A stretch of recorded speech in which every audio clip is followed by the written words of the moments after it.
If I could get everybody to stand and rise, we'll go ahead and post the colors and sing the national anthem.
Am nö mo am kök, tak siarek donek, kujap si hasorer, donek hogem horenek wi.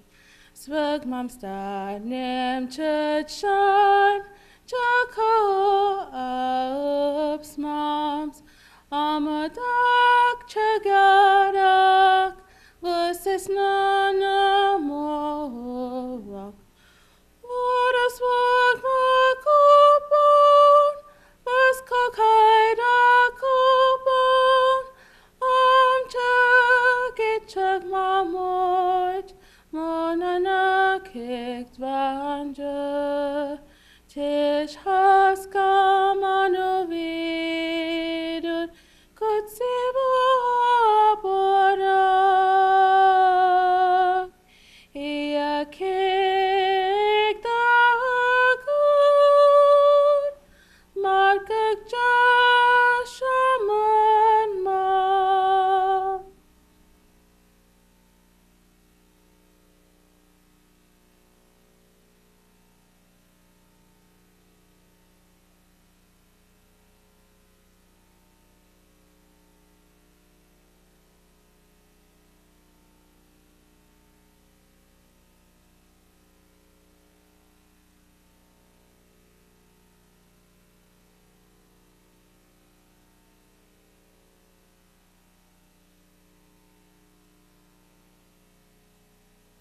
Please be seated. So first off, before we get started with the blessing, I'd just like to say a few thank yous. First, President Ray and Salt River, thank you so much for hosting us this year. We definitely appreciate it. Chief Harbach and your department for everything you've done to get this going today. We definitely appreciate that. And with that, I would ask Councilman Ricardo Leonard from the Salt River Pima Maricopa Indian community to come forward for the blessing.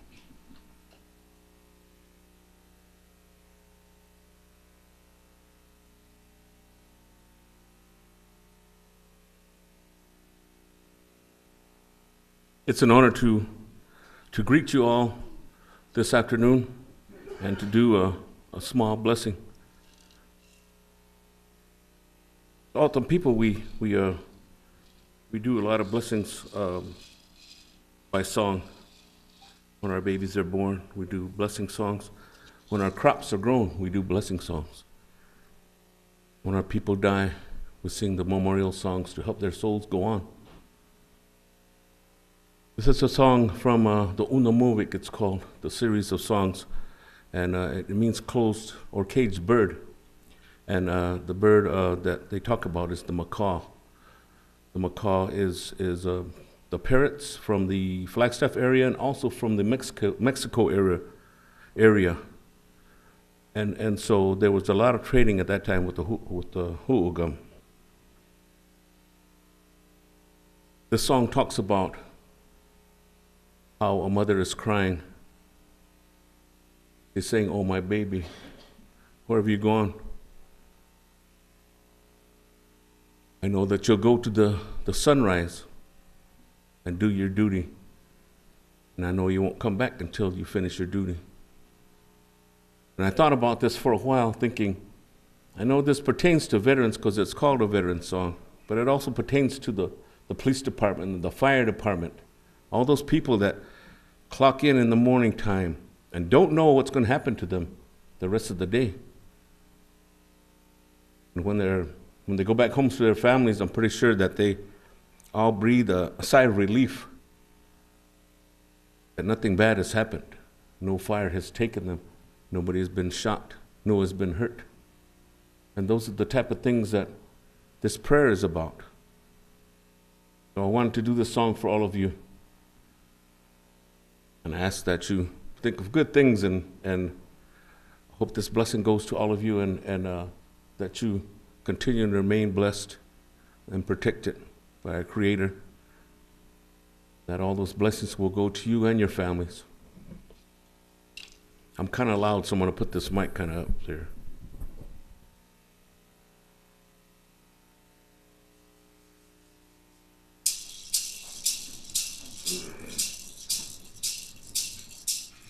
Ayanye mana ayanye badanye to kagamu va odon kewe va emana ayanye madanye to kevana kemohem ayanye mana ayanye madanye to kagamu va odon kewe va emana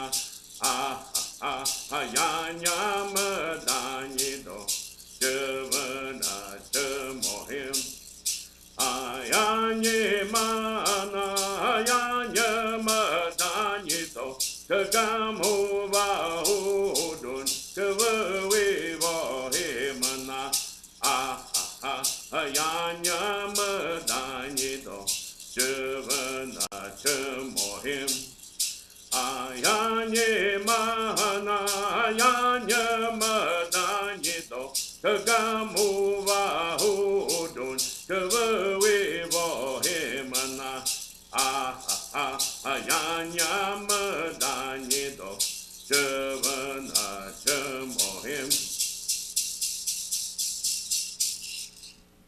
Thank you.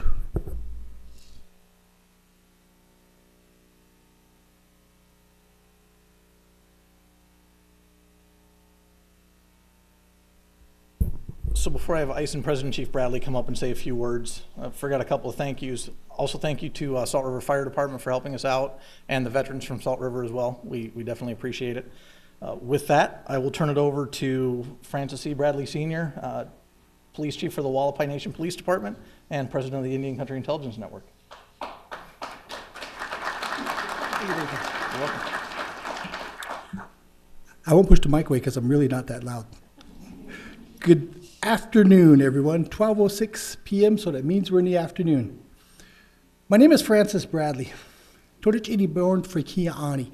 That's who I am. So any relatives out there? Yate, Gamu from the Wallapai. As my adopted tribe who I work for. I've been working for the Wallapai Nation for the last 16 years now. It's either the end of this week or next week. See how time really flies? And when you get older, you forget what your dates are now. So I've worked for the Wallapai Nation now for the last 16 years. Prior to that, I worked for the Navajo Nation, retired from there in 2002. That ride is what prepared me for this ride and where we are today and where we've been. They always say that, from the Navajo, they always say, you've got to remember those who come before you, those who come with you, and all those who are going to come after us. And in that, I look at my career and being a protector and a provider and a peacekeeper in that light. When I think about it, I started this career in 1980. 1980. I graduated from high school in 1980. At that time, here in the state of Arizona, they allowed us to become police officers at 18 years old. Think about that for a minute before we move on. In doing that, when we think about where we are today and how we got here, we go back to where we began. I'd like to, first of all, thank everyone who's here, and the family members who are here in attendance, and those who are going to be getting awards today. And I would specifically like to thank the Salt River Pima Maricopa Indian Tribe for hosting us today. And President Ray, last year, when we had our awards banquet in Gila River, he came up and his staff and they said, you all are coming to our home this year, and we are going to host you. And this is where we are today. I'm particularly proud to be amongst all of you because I have an individual with me today who is going to be receiving an award just as well as many of you are. But it also marks a solemn occasion for each and every one of us because we're going to be remembering those who aren't with us any longer today. And that's inherent of what we do in life. We're born into it, we live it, and then we leave it. And all of those things that we do in that short time span that we call life is what touches all of those around us, including ourselves. I say this as not only, as they call us in Navajo, in the Bahatane, which is roughly translated into protector, provider, and peacekeeper, because that's what we do, okay? But also, I say that as the son of my mother and father, the brother of my sisters and brother, the uncle to my nieces and nephews, the grandfather to my grandchildren, and the leader of my team, and a team member of all of you. Say that in that light because when we think about where we are today and how we got to where we got here living the life that we've lived, and we're continuing to move forward. And we're going to honor those who have given their lives in doing what we do today. Just as the song that was presented to us, you never know what's going to happen to you during the day. This morning, we all got up this morning, right? We all got up and we're going, okay. Getting ready to go here. You open your eyes, you look around, and you forget that very simple blessing that you should give right off in the morning to God, the Holy Ones of the Creator, is that you opened your eyes and you took a breath. You started to stretch. You started to move around. You started to feel your body and what it needs to have done.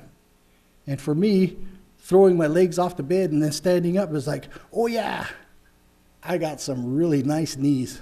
Not only are they knobby, but they hurt in the morning just like everything else. Reminds me about life. But it also tells me to bless. Give the blessings to God, the Holy One and Creator, for letting me feel that, see that, and move with what I have in my life today. Say my prayers this morning included all of you all, included my team members that are back home, and my family. I would particularly like to say thank you to all the family members who are here today for sharing your loved ones with us and allowing us to do this with you. We always forget that when we walk out the door, we forget about those who we leave at home and wait for us to come home. My late father, Frank Bradley Jr., who's from the Minomet Valley area. My mother is the late Evelyn Bradley, who's from the Cross Canyon area. My father always used to say, it was a good day, or a good night, I should say. And it's a good day because my phone didn't ring last night. My brother is a retired sergeant. From a Navajo Nation Police Department. He worked for Apache County. He worked for the Wallapai Tribe. Sister is a retired lieutenant from the Navajo Nation Police Department. So now you can understand why my father always said it was a good day, it was a good night, because his phone didn't ring last night, telling him something happened to one of his babies, us, his children. And we forget about that at times. So we're here to honor our team members who go forward as our boots on the ground, as they say. We're honoring them for their selfless acts that they go forward and do every day, that when they leave your homes, leave their families, a lot of times we don't come back and tell you, oh yeah, we did this today. Oh yeah, that happened today. Oh yeah, I had this pointed at me, or I had to fight my way back to the top of the pile. We don't share that stuff with you but it happens. And then there are times people like myself go to the door and wait for an answer and tell you, I'm sorry. Your baby, your loved one, your husband, your wife, your child is not coming home. Those are the times that we forget to honor ourselves for what we do and all those around us, and to give praise for the life that we live. All these things that we do and all the time that we take in doing these things, we forget that we are human beings just like everyone else. And in the world today, it seems like the world has forgotten that we are human beings. Those in the uniform, behind the badge, under the vest, who carry the guns, who are out there every day. It seems that the world has forgotten that.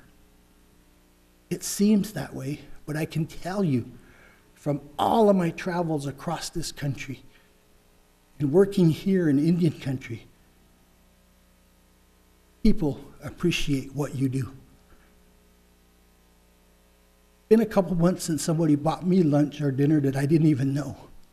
I just bought dinner for the highway patrolman who was in the drive line behind me, because I think of the time that we're out there hungry, take a little break, go get something to eat. I bought his dinner for him or her, whoever was in the car. I just know it was a highway patrolman, to thank them for what they do. And people believe still in what you all do and what we do. And I still trust people, because human beings are who they are. But in all my time that I can tell you that I still believe in not only myself, God, the Holy Ones and the Creator, but the people like you and I. It was really neat. About 6 months ago, I was working a detail with my guys, speed detail. And you guys know bosses aren't the quickest. They're not the fastest at getting their reports done. They're not even the best data entry people. We're good at this kind of stuff. Do this, do that. Make sure you guys take care of that. Make sure you do that. Make sure you get this done. I'm sitting there on Route 66. Anybody want to dare guess how long it took me to finish that citation? Average is probably 10 minutes to get a citation done. Well, it took me about 25. That was to get the citation done. Then I was sitting there, head down on the MDT, doing my citation. Look up hear the radar, and the tone goes up because somebody's coming. So I'm sitting there, my window's down, and I'm entering my information on the MDT. This truck pulls up beside me, slows down, pulls up beside me, and Grandma, she's an older lady, Grandma and Grandpa pull up. Grandma rolls the window down, and I'm looking at them like, I said, is everything okay? They said, no. No, it's not. Are you okay? Oh, yeah. I'm just entering my citation in the database. They said, we've been watching you for the last mile now in this straightaway as we're coming towards you. We just wanted to make sure you're okay. Oh, yeah, I'm fine. Do you need a bottle of water? No, we got some snacks in here. No, I'm fine. I'm just slow. Okay. You know how bosses are. We're just slow. And the old lady laughed, and the old man's looking over at me like this, and she's there looking out the window. We just wanted to make sure you're okay. You know how much that touched me that day and made my day a lot easier? For somebody just to say, my turn to check on you. That's what I don't ever want you guys to forget, our team members out there, is people still believe in you and care for you. Just like I ask you every day, like your bosses, your people, your team members ask you to do, is to go out and take care of your people. Do that. Do that, and life will take care of you. And if it ever comes down to that one day that we don't make it home, I want it to be known by those who I served with and protect with that this is what we do, and to remember us for who we are. Those protectors, providers, and peacekeepers of Indian country. Us.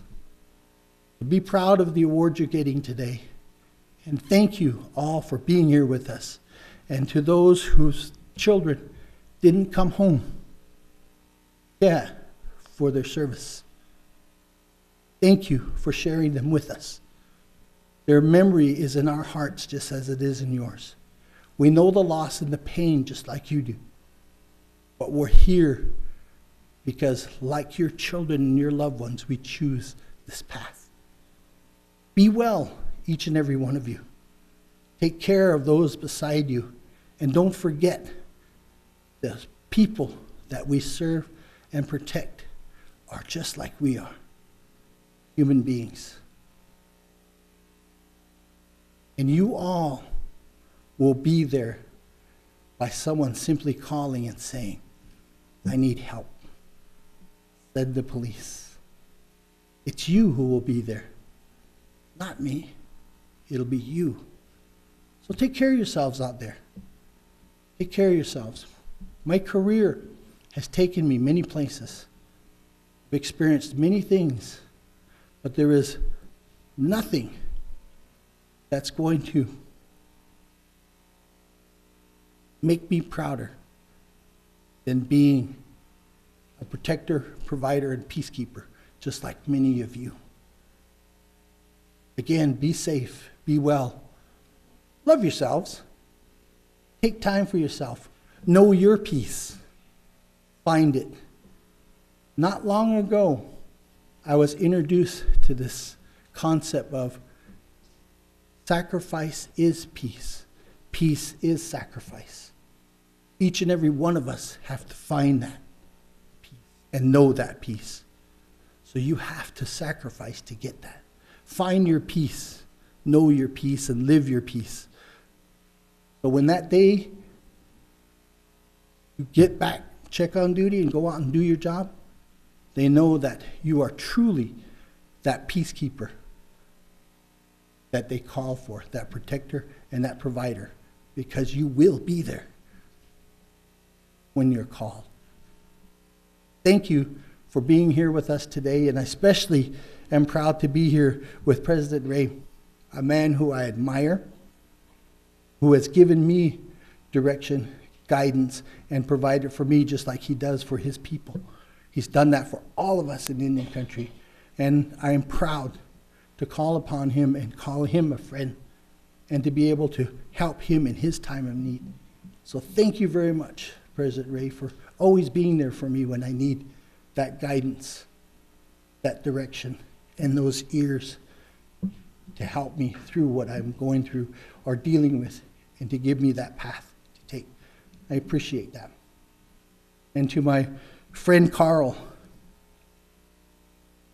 Arbach, who I've known years and years and years, who's always shown me the path of what it means to be a partner, to be a brother in arms in what we do. Thank you, Carl.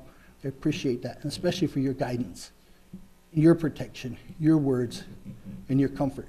Always. Man's got a big, big heart, but his team knows that. But so do his people in this community and the rest of us in public safety services. So thank you for being with us today. And if you don't know that person beside you, take a look to your left and right and say hello. Seriously. There you go.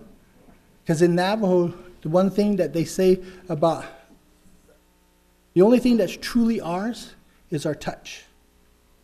The only thing that truly belongs to us is our touch. So share that with those around you, and remember, what you do with that touch comes from you. Can't think without feeling, can't feel without thinking. But you've got to have belief, and you take care of this body. It's the only one you got. So be safe and well, and to the babies out there, take care of yourselves. Listen to your moms and dads, your grandmas and your grandpas. Stay in school. Be safe and well. Yeah, everyone, for being here with us. I appreciate it. As we go further into the ceremony and give out the awards, I think you're going to enjoy this just as much as I am. So thank you very much, everyone. Enjoy yourselves.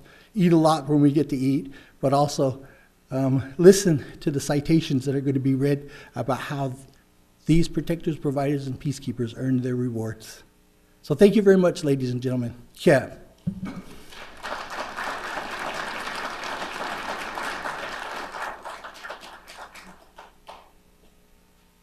Thank you, Chief Bradley. Moving on with our ceremony, at this time I'd like to welcome or ask Vice President Martin Javier from Salt River Pima Maricopa Indian Community to come up and say a few words. Thank you, sir. Good afternoon, everyone. Again, by way of introduction, my name is Martin Javier. I'm the current Vice President of the Salt River Pima Maricopa Indian Community. First of all, I'd like to thank Police Chief Bradley, President Bradley, for his comments in talking to you, law enforcement, that are here with us. And with that, I'd like to welcome all the law enforcement and families that are here this morning. I know a lot of you probably traveled from quite a distance to be with us, and usually would say, well, welcome to the Valley of the Sun, but it's just as cloudy here it is probably back at home for wherever you're coming from. So, but welcome to the Salt River Pima Maricopa Indian Community. It is the home of the Pimas and the Maricopas, the Alchatam Pipash, the Maricopas, and the Anak Milatam, the Pima. You know, I wanted to thank our Veterans Post this morning. They're still here with us. Thank them for posting the colors this morning. And I know in the police and the fire department that also posted colors, there's also veterans amongst the group there also. Just wanted to thank them for posting the colors this morning, and thank Angelica for singing the national anthem and autumn this morning. When I talk about two tribes, the Pimas and the Maricopa has two different cultures and two different languages. And what we heard singing today was in the autumn language, the Pima language. And Councilmember Leonard, I'm not sure where he's at, but he sang also in the autumn language. So thank you, Councilmember Leonard. Yes. So just by way of introduction, since I recognize Councilmember Ricardo Leonard as a member of our tribal council, I wanted to recognize also President Delbert Ray, who's here, is going to be part of the program. Also Councilmember Tom Largo, who's here with us, Councilmember Deanna Scabby, and Councilmember David Antone's also here with us this morning. So council members, I really appreciate you taking time out of your schedule to be with us this morning and this recognition. Again, I'd like to welcome you all here this morning. You know, it's an honor to be able to be the host for this year's annual Indian Country Intelligence Network Awards.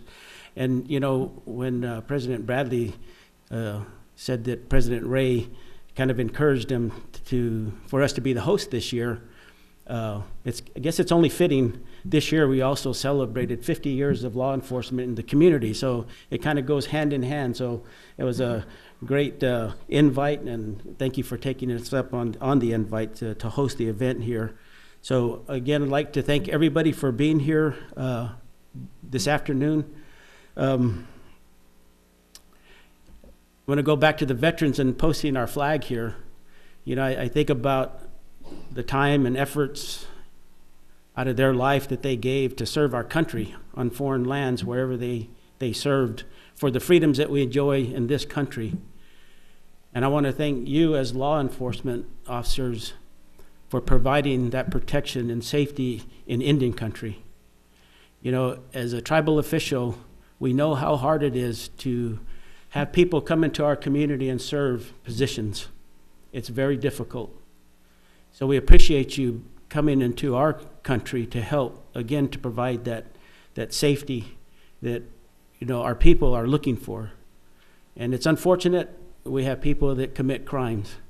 And I believe it was because of crimes and things that were happening in different Indian communities, and even with the surrounding cities that we face, that we live in here. You know, it's only fitting that you start that communication with each other so that information can be shared, so that some of these crimes can be solved. And I think that really believe that this is what this is all about, is sharing with each other, sharing communication. So again, on behalf of the Salt River Pima Maricopa Indian Community, I'd like to welcome you all here this afternoon, and have a great day. Thank you.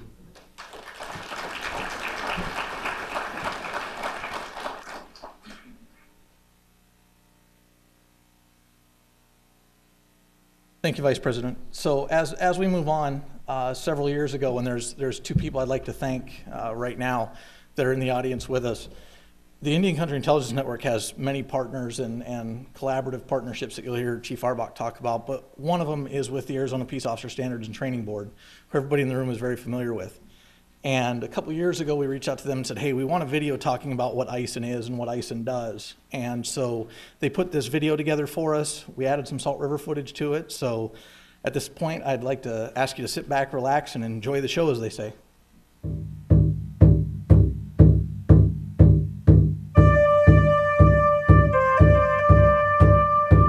Did you know that American Indians have inhabited this territory that is now Arizona for thousands of years? And Arizona has the second largest American Indian population of any state. In addition, the majority of the Navajo Nation, the largest American Indian reservation in the United States, and the entire Tohono O'odham Nation, the second largest, are located right here in Arizona. Over a quarter of the area of our state is reservation. The 22 federally recognized tribes in Arizona are all sovereign nations. They're their own independent nation, so they can make their own laws, they can have their own justice system, but it's basically allowing them to conduct business the way they see fit for the members of their tribal nation. They have their own self-government, their own land base, their history and culture, and they're self-sufficient. In the state of Arizona, there are 2 treaty tribes, but everyone else is an executive order tribe. The Salt River Pima Maricopa Indian Community was established on June 14, 1879 by President Rutherford B. Hayes as an established tribal government.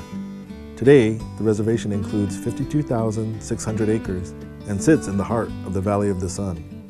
We have lived in the region for thousands of years.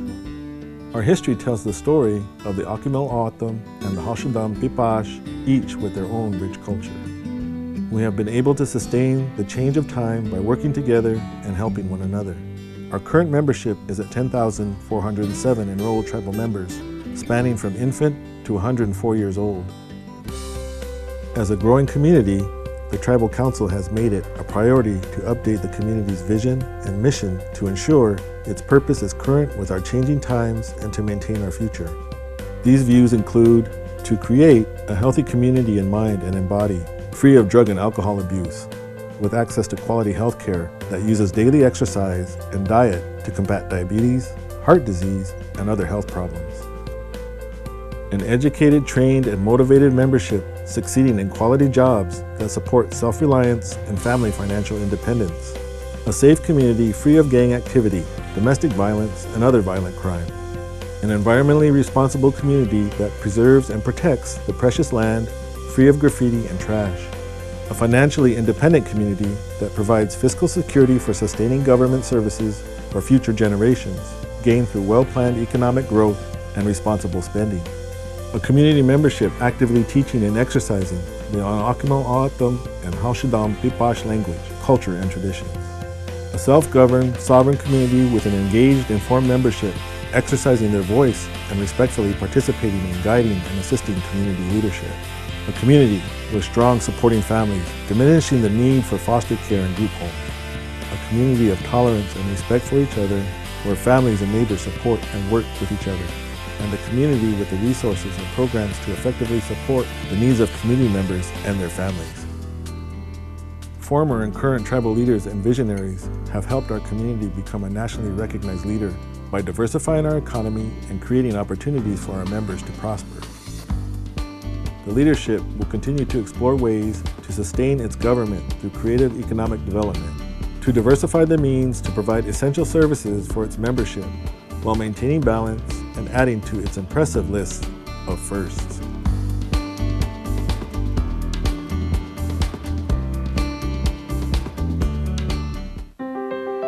Over 20 years ago, we formed this organization called the Indian Country Intelligence Network. And our vision at the time was to create an environment where we could have a collaborative, united partnership, whether it was tribal, local, municipal, county, state, and federal police, and criminal justice partners, where we could work collaboratively together to serve and protect our community and our neighboring communities. The Indian Country Intelligence Network has a website which is under the Intertribal Council of Arizona. Intertribal Council of Arizona provides staff and administrative support to the Indian Country Intelligence Network. It was actually done through tribal leader resolution back in 1996, where those tribal leaders from across the state said that Intertribal Council of Arizona would provide that support. It has links to Arizona member tribes, and some of those tribes will have their statutes actually posted on the website. Any tribal police agency that is working towards VAWA compliance to be able to prosecute non-natives for domestic violence is required to make their statutes available to the public, and that can be generally the easiest method is through the website. I was actually the tribal liaison for the Central Arizona tribes for a little over 2 years, and that's when I really became involved with ICIN and attending their meetings and really learning what they're all about. And that is just a huge resource for not only tribal law enforcement, but for all law enforcement that have any interest or jurisdiction in Indian country. It's been pretty instrumental in some of the changes we've even seen in DC. We've actually seen now, through some of the efforts of ICIN and others, that some of the entities have now within Arizona have been given access to some of the databases like NCIC and some of those things that in the past tribal law enforcement didn't have access to, which is really key when you want to find out whether one of your tribal members might have outstanding charges out of another district or whether there's protective orders or those sorts of things. They're working on a variety of projects, sex offender registration. They share resources among the tribes especially, but also that are open to municipal, county, and state law enforcement agencies. It gives that group the opportunity to share. Hey, this county is dealing with this, which is right outside your tribal boundaries. How can you help us? And vice versa, how can we help you? And when you just see the people who come and attend it, you can tell it isn't just about Indian country. We get people from BOP or Department of Corrections that show up. You get the people from DPS. You get people from the surrounding agencies. I think it's really become a pretty good resource to everybody. And what we do is we just meet, we discuss training. If there's any trainings that are out there that are available to Indian country officers as well as the officers or the employees from the agencies that work with ICIN, we put that out there.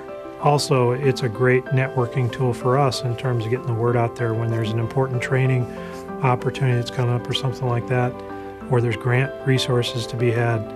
I use ICIN a lot to try to get the word out to the tribes, because you can't tell too many people too much when there's money to be had or there's training to be had. On behalf of ITCA and our tribal leadership, we are honored to have ICIN as part of our organization, and we are committed to assisting the organization build its capacity through your leadership in the years to come.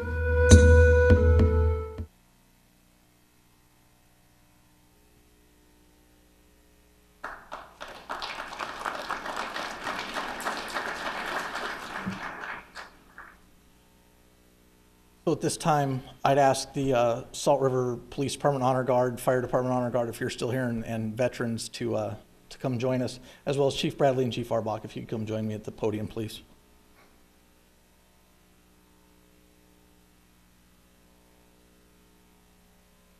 And while they're coming up, when Chief Bradley was talking to you, he talked about those that have gone before us. And as a former police officer who happened by chance to work for Chief Bradley, I know that was never easy. When I was working for Chief Bradley, I was a single parent, and so I never knew going out the door whether I was coming home that night or not. And so when I came to work for ITCA and started assisting with ICIN, one of the things that we did, as you heard, or do every year that you heard Chief Bradley talk about, is we honor those that have gone before us. And so at this point, we have a special presentation. One of the things that Chief Bradley always taught me was to give your blood, sweat, and tears, and I know many of us have, both literally and figuratively. The one thing I wanted to say before we ask these families to come forward is a verse that always pops in my head whenever I hear anything on the news, and it's John 15:13, that says, "Greater love hath no man than this, that lay down his life for his friends." And that's so true when you talk about law enforcement and what we do. And so at this time, I would ask the family of Navajo Police Officer Nelson Martin, and if Navajo Department of Public Safety Director Jesse Delmar is here, if he would come forward as well, please. Sorry.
Director Delmore, you might as well stay up here. We got one more, sir.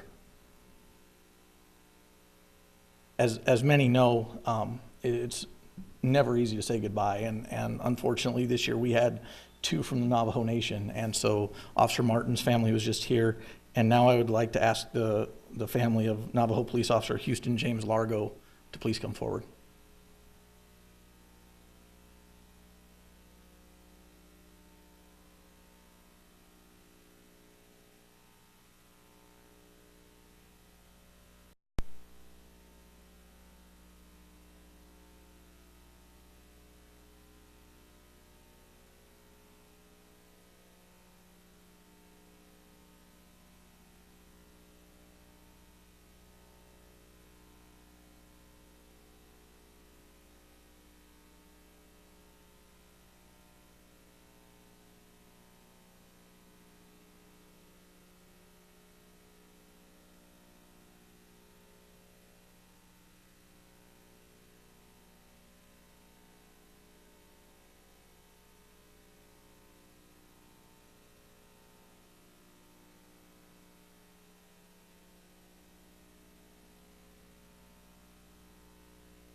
So for our next speaker, I'm going to have Chief Carl Arbach from the Salt River Police Department come forward, and he's going to give you a brief history about ICIN. And I say brief because he always says it's going to be brief. So, Chief, it's all yours.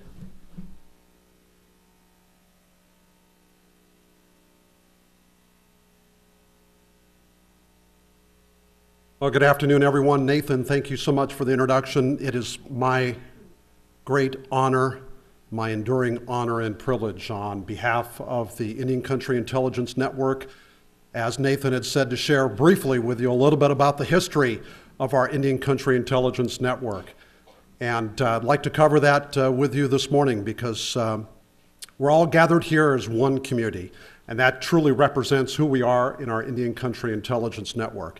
It was just over 25 years ago that there was a violent perpetrator that was committing a series of crimes that occurred within the Gila River Indian community and also in the Salt River Indian, Pima Maricopa Indian community. And this is well before computer technology, smartphones, and many of the electronics that we have today, where we could go to our car computers and we could synthesize information and do pattern and trend analysis and predictive policing analytics, all this great technology that we have today. What we had over 25 years ago was something really special, and we still have that today within Indian country and many of our jurisdictions and our neighbors that are here today. It's called partnerships. I reached out to 2 men who I knew very well and recognized and also very much respected. We got together for 2 reasons. One, to have lunch, which was always very nice because that's when I could have red chili and chimeth before I realized that it kind of caused some heartburn from time to time, but really enjoyed red chili and chimeth. So it was a great opportunity to get together for lunch. But the other reason, of course, to get together was to share information about this violent perpetrator that was committing crimes in the Gila River Indian community and also in the Salt River Indian community. Well, we got together and we had a great lunch, and we also had great dialogue. Those 2 friends have now long retired. It was Roy Janish and Mike Medicine Hat Ziliox. They're 2 investigators from the Gila River Indian community. Well, we discussed the case, and sure enough, we had similarities. In other words, it was kind of like a big puzzle. We had pieces of the puzzle, but it It required us to get together and put those pieces together. Make a long story short, it worked out for us. We shared information. We shared information with our tribal prosecutor's office. We shared information with the Maricopa County Attorney's Office. We shared information with our United States Attorney's Office, with Pat Schneider and with others. And over a period of weeks of working together as one team, we're able to identify that perpetrator, that suspect, had a great case, put together a federal case, and that individual received a very long sentence, now serving time in the Bureau of Prisons. Well, after that meeting that we were together, beside the fellowship of getting together and having lunch and some delicious red chili and chimeth, have to say I certainly remember those days fondly because those were some great lunch meetings. We knew that we were onto a great idea of how to work collaboratively, how to share information, how to work better together as one united team, one united partnership. Whether you're tribal, local, municipal, county, state, or federal, it shouldn't make any difference, and it didn't for us, and it worked for us collaboratively. Well, the idea was kind of kicked around for a while, and as I had mentioned over 25 years ago, that's how we formed our Indian Country Intelligence Network. Since then, we've collaborated with all of our jurisdictional neighbors, reached out to county, state, and federal. At our meetings, as Nathan had mentioned, we usually have Arizona Department of Public Safety there, Arizona Post, BIA, Bureau of Prisons, Department of Corrections, tribal prosecutors, state prosecutors, United States Attorney's Office, all of these wonderful partners that we work with on a daily basis. They're all there for our meetings and also to exchange information. Also work with Remen, the East Valley Fusion Center, and dozens and dozens and dozens of other law enforcement and criminal justice partners. Since then, we formed our ICIN organization, and going back about 25 years ago, our first mission was to define exactly how we could work better together collaboratively each and every day. So we knew by sharing standards and policies and procedures and sharing information, we knew that that would assist us better working together as one collaborative, united partnership to better serve and to protect. Well, we started out with our ICIN organization. A couple years later, ITCA took us under their wing. Thank you, Maria Dadgar and ITCA. Thank you so much. And the partnership just grew. Over the last 25 years, it's been my enduring honor and privilege because I was the founder of the organization. I've traveled to New Mexico, Nevada, California, Washington, and other states to start the Indian Country Intelligence Network. And as you can see, we have all the 22 tribes in the state of Arizona that are represented. We're one voice. Even though there are very, very distinct communities, the one thing that we share in common every single day is how to serve and protect our communities, whether you're tribal, local, municipal, county, state, or federal. When people call for the police, this terrific service, the men and women that are out there to serve and protect each and every day. Over the last 25 years, we took that opportunity and we created and we literally changed the very future of how law enforcement works. It's very unique in Arizona. For those of us in Arizona, we see this now to be this partnership that we've seen for the last 25 years. But make no mistake, if you travel anywhere outside of the state of Arizona, this is very unique. It's not like that across the country. There are a lot of states that are out there that they don't, all these partners that we have here in Arizona, they don't get along. They don't even communicate. And tragically, in some states, they don't even recognize tribal law enforcement as sworn peace officers. I don't get that. But it is different. And we have something that's very unique here, and very fortunate that we could start the ICIN organization in New Mexico and Nevada, still working on Colorado. We got California, Washington, and still working with other states like Washington and Idaho. As I said, ICIN is very, very unique, and it's a blessing to be able to work alongside each and every one of our partners here because it strengthens our ability to serve and protect our communities.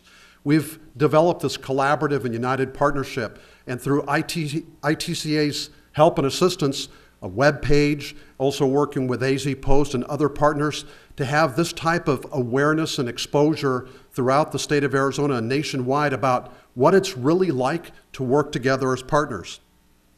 Our collective actions and synergy have absolutely made a difference. They've literally changed the future. It's such a blessing to work alongside with everyone and have everyone here today that this is just a true representation of what we do. Communication, safety, training, standards, being able to share information, it's really the difference maker.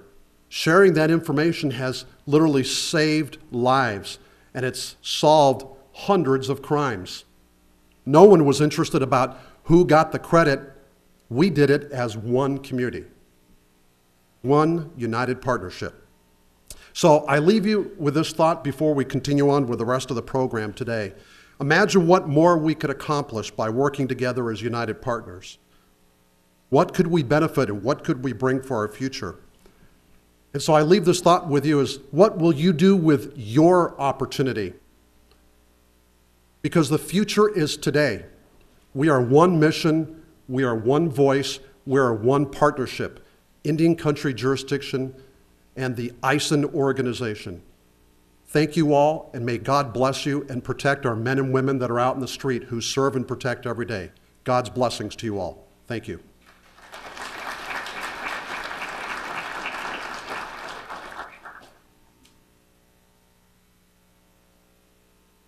Thank you, Chief Arbach, and I forgot to tell you this morning, but I'm proud to be here, happy to serve. So, at this time, I would like to ask Maria Dadgar, the Executive Director of Intertribal Council of Arizona, to come forward for a few short words.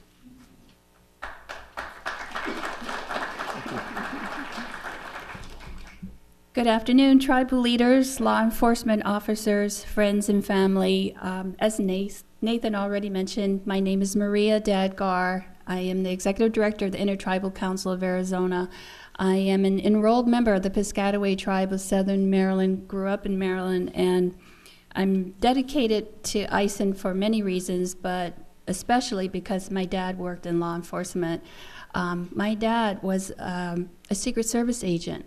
Back in the 1950s and 60s before I was born, but by the time I came around, he was pretty much retired.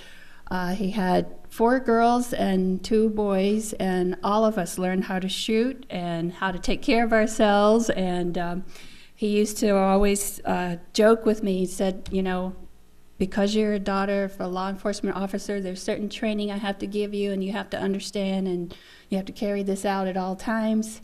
And so I've mentioned this before, but I'll just mention it again. He used to say, you know, when you leave out and go somewhere, always make sure somebody knows where you're going and when you're going to be back. He used to tell me, always know the street coordinates of where you are all the time. Know exactly where you are in case you need to call for help. And he used to tell me, never go out on a date with a man unless you're sure you could beat him up. It's true. These are the things he taught me, and it served me well. But on a more serious note, ITCA, the Intertribal Council of Arizona, is honored, absolutely honored, to serve as the fiscal agent for ICIN. Nathan does the lion's share of the work, and he's really the face, but all of the employees, we have 56 employees at ITCA. All of our employees are honored and excited anytime, you know, they can help to do something for ICIN. I just want to recognize our Assistant Director of ITCA, Mr. Travis Lane. He does a lot to help. And then we have Bruce Robinson here taking the photos. He works in the water and energy programs at ITCA. And so all of ITCA staff, very, very happy to be supportive. And of course, my board of directors are the tribal leaders. And I report directly to them, and they are well aware of the work that ITCA does to support ICIN. On behalf of the Intertribal Council of Arizona, I would like to take a moment to thank our sponsors and to express our appreciation to President Ray and the Salt River Pima Maricopa Indian community for serving as the sponsors and the hosts for today's banquet. We thank you for working with us every step of the way to bring everyone together in recognition of tribal law enforcement and the ICIN organization. To Chief Bradley, Chief Auerbach, and Nathan, it is a pleasure and an honor to serve you and work with you. And every year we're just astounded at what happens and how much things grow, and here we are a year later, and so it's an honor. And please call on me and ITCA for anything that we can do to help and continue the growth that we've seen over the past few years. Through ITCA's work with ICIN, we stand by you, and we hope that you know what an honor it is for all of us. Our prayers go to the families who've lost loved ones, and we hope that you know that we are dedicated to serving, and through ICIN and through ITCA, we'll continue the legacy of your loved ones in serving to protect the community. Thank you.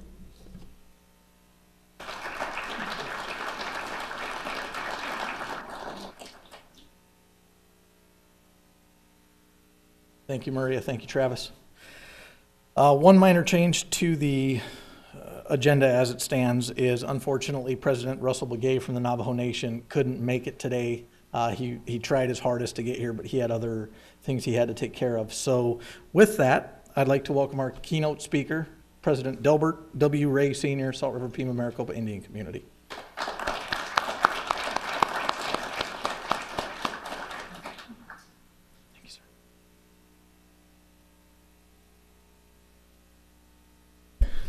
I guess that's why they gave me 8 pages. No.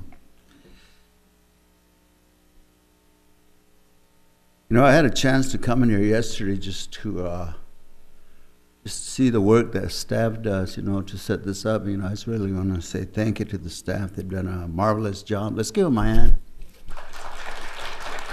You know, I've been to many places for events, you know, but I always like to showcase our place here. One of the things you'll recognize is that our facility here, we're level with the people. That's one of the features that I like about this room. You know, we don't talk down to the people, we talk across to the people. Communications. You know, as I came in here yesterday, I looked around and I was telling some of the staff, I said, I've served under 14 of these flags as a judge. I was a judge for 24 years. The last being with Chief Bradley at Wallapai. I was there for 5 years. And I guess it was started 16 years ago, because I believe I even swore him in when he first came in. And I swore in Carl Arbach. I was sworn in many officers. You know, the thing about it is that the work goes on. You know, I'm so honored to be here today, you know, and to be able to share this word of encouragement to each one of you for the work that you do, for the sacrifices that you make, you know. So with that, I'll say good afternoon. It is good to be here to honor our men and women in law enforcement. You know, as tribal governments, we tend to hold you to a higher standard and expectation. Today, we're here to celebrate your achievements and honor you for your exceptional service. You have all made us proud. Being a law enforcement officer is a most honorable profession. In today's world, it is not always easy to serve and to protect. Working with people in crisis takes a very special kind of person. You are a good example of this. You give up many personal family time for a profession that requires your attention, a sacrifice that many of you give to be able to help people in need or in crisis. And there are those in law enforcement who have paid the ultimate sacrifice with their life. This hits close to our heart here at Salt River with the loss of our own officer, Cabrera. They will never be forgotten and will always be held in the highest honor and respect for giving of themselves to fulfill their duty to keep our families and our communities safe. I also want to say thank you to surviving families. We will not forget them as well, because they too have suffered tremendously by this sacrifice, and they need our continued support, strength, and prayers. It is good to know that as law enforcement personnel, you are your own unique family, as a force and as a profession. A family that supports one another when the time is needed, and who will unite to provide assistance to one another. Family provides strength and endurance to this profession of law enforcement. This includes the statewide organization of ICIN, who brings collaborative partnerships among all of the 21 Arizona tribes in law enforcement, providing leadership on law enforcement issues overall, therefore benefiting our law enforcement families that service Indian country. What a great resource for our Arizona tribes. Today, ICIN is recognizing those who have done exemplary work in various areas of law enforcement. You know, during the course of the day, we may feel that it's a thankless job, but you know, people do notice your contributions, your sacrifices that you make daily. Your dedication in maintaining your standards and ethics in law enforcement, as well as compassion for the people, will always be what you'll be remembered for. Thank you, ICIN, for inviting me today and allowing me to share this special occasion. To all enforcement personnel, stay safe. God bless.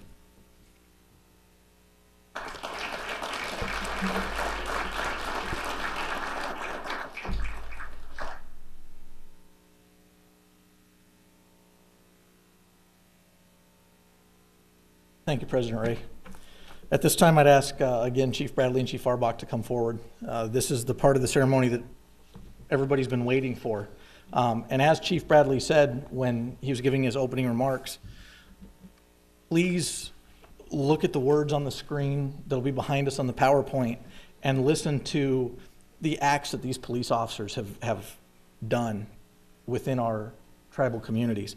So if I can get somebody to start the PowerPoint for me. There we go. Okay. So as I call your names and as I start reading this, what I would ask is that you come forward and you stand right here by the podium, and then we'll have some time for pictures with Chief Bradley and Chief Arbach. One thing different that we're going to do this year is I'm going to ask Miss Salt River, Micah Carlos, to come forward. She's going to help with presentation of the awards. So if we can give her a hand.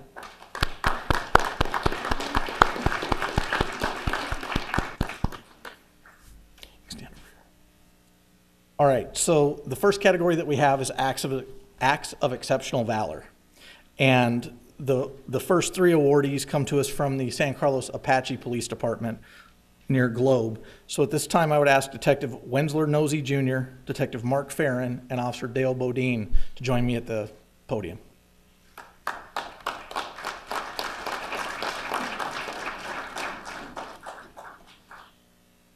So on July 8th, 2017, members of the San Carlos Apache Police became involved with a multi-agency task force in the manhunt of a fugitive who fired a gun towards federal forest employee on July 4th, 2017, near the Flagstaff area.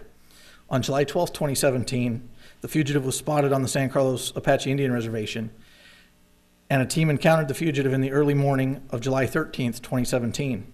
The fugitive evaded capture and was armed with a handgun.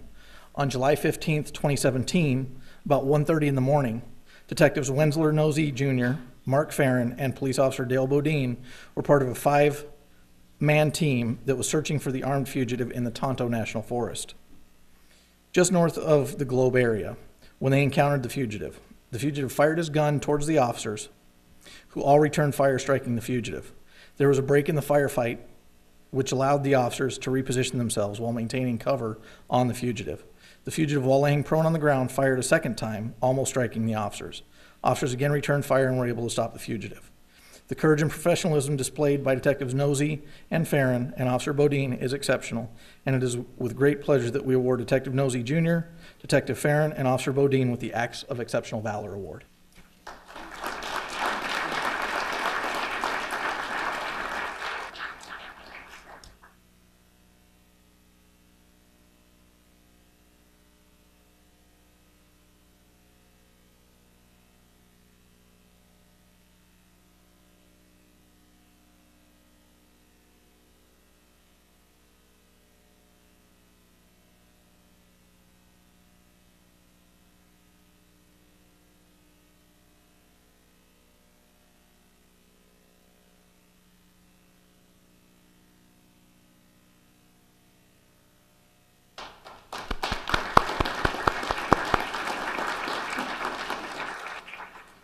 I forgot to mention too, I apologize in advance going through here if I butcher some of these names. I didn't get pronunciations ahead of time. So the next individual we'd like to have come forward is Sergeant Ricky Gwaltney of the Salt River Police Department.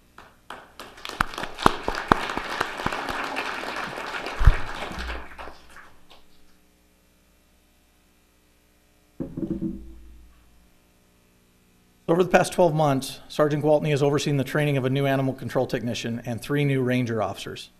During this time, he was extremely short-staffed and covered many a shift of his own within the community. Sergeant Gwaltney has always been extremely proactive with the homeless camps illegally located within the community.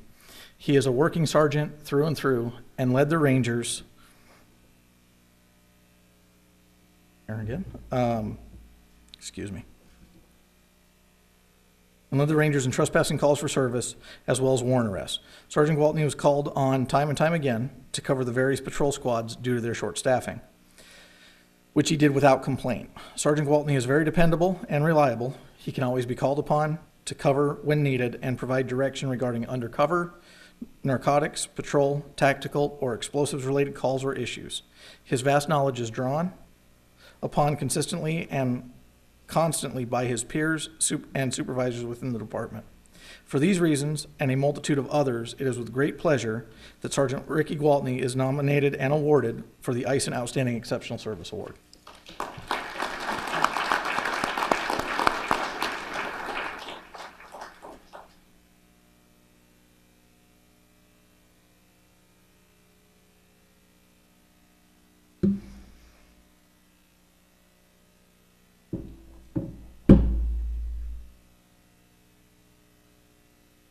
Next, I would like to ask Officer Ryan McMorris from the Salt River Police Department to please come forward.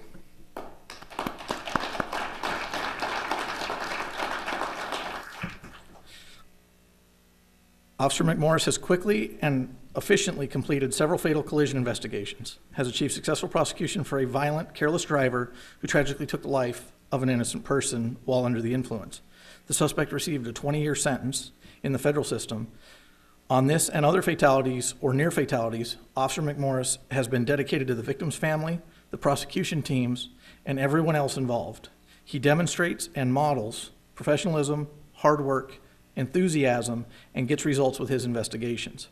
Officer McMorris handles many extra duties for the police department and the Traffic Bureau in particular. It's with great pleasure that we present Officer Ryan McMorris with the Outstanding Exceptional Service Award.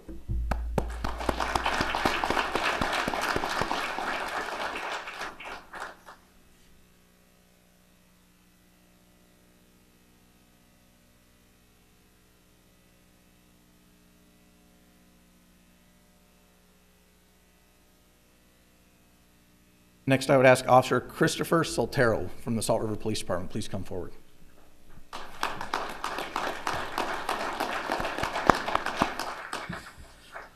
Officer Christopher Soltero, throughout this year, has continued to demonstrate a high level of commitment to the Salt River Police Department, as he has continued to display his abilities to excel in several areas. Officer Soltero continues to be a self-motivating officer who during this past year has volunteered to be an active member of Honor Guard, has become SOU certified, and an active member of the team. Bike Patrol certified, and is currently performing duties as a field training officer on the George Squad and assisting Salt River Police Communications with dispatch duties due to their low staffing. During the past year, Officer Soltero has been part of 936 calls for service. Approximately 317 of those calls were traffic stops with 81 citations, 125 warnings, also resulting in 20 DUI arrests and 1 felony DUI arrest, and a total of at least 96 arrests for the year. Officer Soltero has also been the case agent for approximately 131 departmental reports. Officer Soltero's dedication, commitment, loyalty, and willingness to work not only on his assigned shift, but other shifts, specialty units, and with dispatch shows just what a valuable asset he is to the Salt River Police Department and the community in which he works for, which I am sure has resulted in helping to keep the Salt River Pima Maricopa Indian community safer. It is our great pleasure and honor to award Officer Christopher Soltero for the ICIN Outstanding Exceptional Service Award.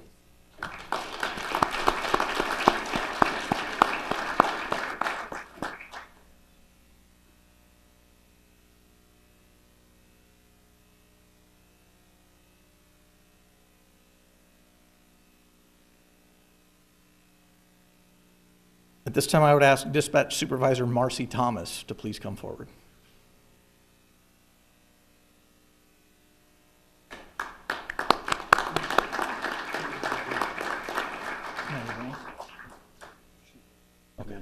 I guess she's working. So Commander Gann will step in for Dispatch Supervisor Marcy Thomas.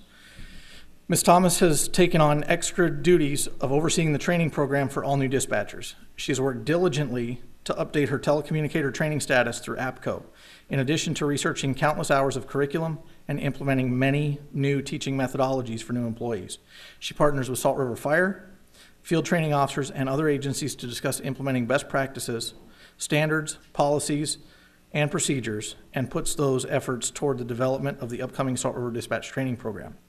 As a supervisor, Marcy is quick to acknowledge and respond to areas of concern and handle many issues that arise before they become crisis. Her ability to foresee potential problems, develop action plans, and implement solutions make her extremely reliable. Her team views her as a natural go-to person for accurate, timely, and appropriate guidance. Ms. Thomas is also a dedicated, loyal employee. During a recent staffing crisis, Ms. Thomas worked numerous days without regularly scheduled days off, ensuring all others were accommodated. She worked tirelessly to produce several drafts of alternate schedules, all while ensuring training for her staff was not interrupted. Marcy enjoys her work, which is demonstrated in her interaction with the community. It's our great pleasure to award Dispatch Supervisor Marcy Thomas with the Outstanding Exceptional Service Award.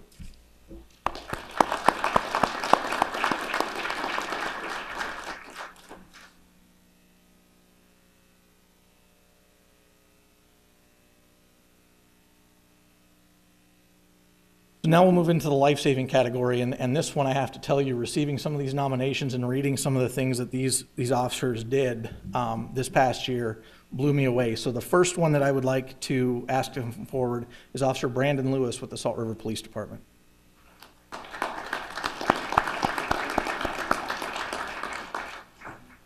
Officer Lewis, while operating his own personal vehicle and traveling home from off-duty at Salt River Fields, on viewed a serious motor vehicle collision on McDowell Drive at the Loop 101 freeway.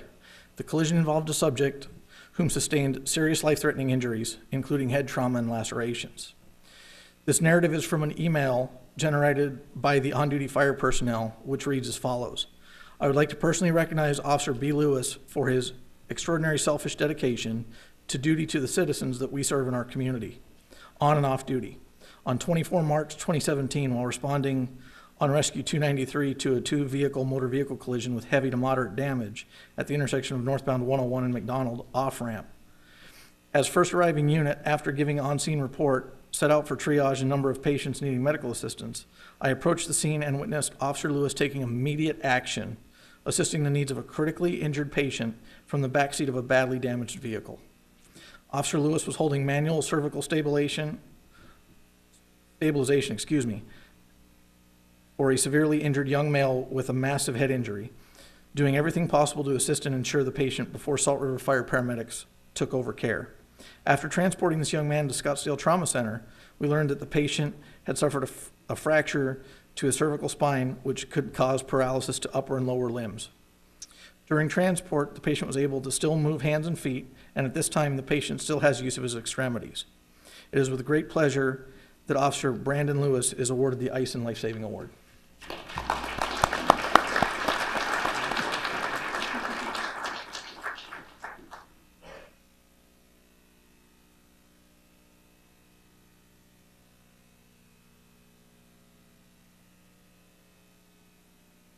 For the next one, I would ask that Officers Ignacio Garcia, Officer Ryan Gann, and Officer Jennifer Cathcart from Salt River Police Department please come forward.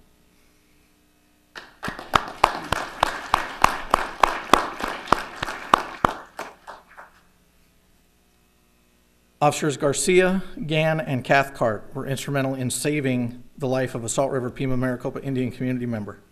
Officers Garcia, Gann, and Cathcart were the first three responding officers to a call for service involving a person unresponsive and not breathing. Officer Garcia arrived at the address and upon entering the residence, noticed a person lying on the ground with a distraught female kneeling over the victim as she appeared to be trying to find the right place to put her hands to do CPR. Officer Garcia immediately began life-saving steps of CPR. A short time later, Officer Gann and Officer Cathcart arrived and assisted with taking turns to ensure the victim maintained an open airway and continued the cycles of CPR until advanced life support arrived. Salt River Fire and Rescue arrived on scene, at which time the officers were able to establish a good heartbeat and the victim began to breathe on his own. One of the Salt River Fire and Rescue personnel later advised that the life-saving steps performed by our officers was key in the resuscitation and survival of the victim. The victim was immediately taken to a nearby hospital and upon arrival was actually alert and talking to medical staff.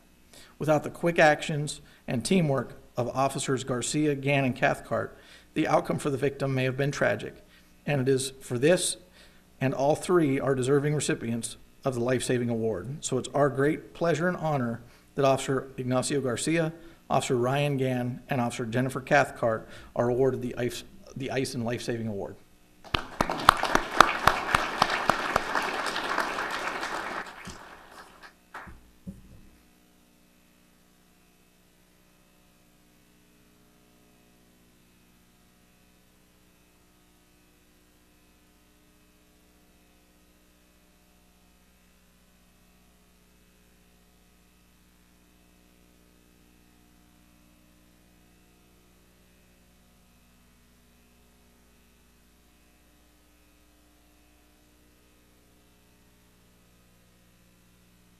I would now ask Officer Robert Kuna from the Salt River Police Department to please come forward.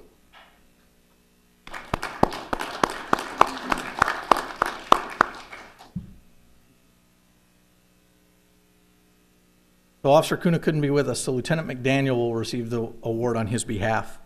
Officer Kuna responded to a 911 call for a female not breathing. Officer Kuna was the first police officer on scene and found the victim lying on a sofa and said she had no pulse. Officer Kuna, with the help of a family member, placed the female on the ground and started CPR. Officer Kuna continued chest compressions and did not stop until paramedics arrived. The female was transported to a local hospital where she received further treatment. Officer Kuna later learned that hospital staff was able to stabilize the female and conduct further testing. Officer Kuna's quick actions that day resulted in the female community member's life being saved. Officer Kuna is deserving of recognition. His actions that day reflect great credit upon himself, the Salt River Police Department, and the profession of law enforcement. It's with great pleasure that Officer Kuna is awarded the ICIN Life-Saving Award.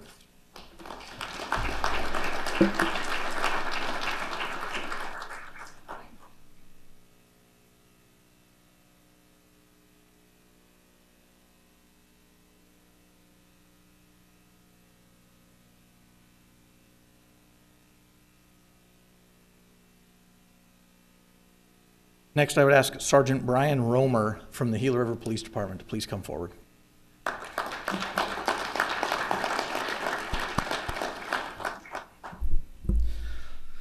On May 8th, 2016, at approximately 6:14 p.m., Sergeant Brian Romer was working in the capacity of a patrol shift supervisor. Sergeant Romer was driving in the area of Southern Road and South Canal when the driver of an SUV in front of him lost control and rolled. Sergeant Romer approached the vehicle to check the welfare of the occupants and located an infant inside, restrained in a child seat and unharmed. Sergeant Romer discovered the driver of the SUV had been ejected during the collision and was found unconscious and face down in an irrigation canal filled with water. The driver also suffered a severe laceration to his head and was bleeding profusely. Sergeant Romer was able to pull the driver from the canal and perform first aid and life-saving efforts while waiting for EMS to arrive. The driver was transported to a local area hospital and the child was turned over to their mother. The investigation later determined the cause of the collision was a result of medical distress. Sergeant Romer's quick thinking and actions on May 28, 2016 resulted in the SUV driver surviving the incident. It is with great pleasure and honor that we award Sergeant Romer with the ICIN Life-Saving Award.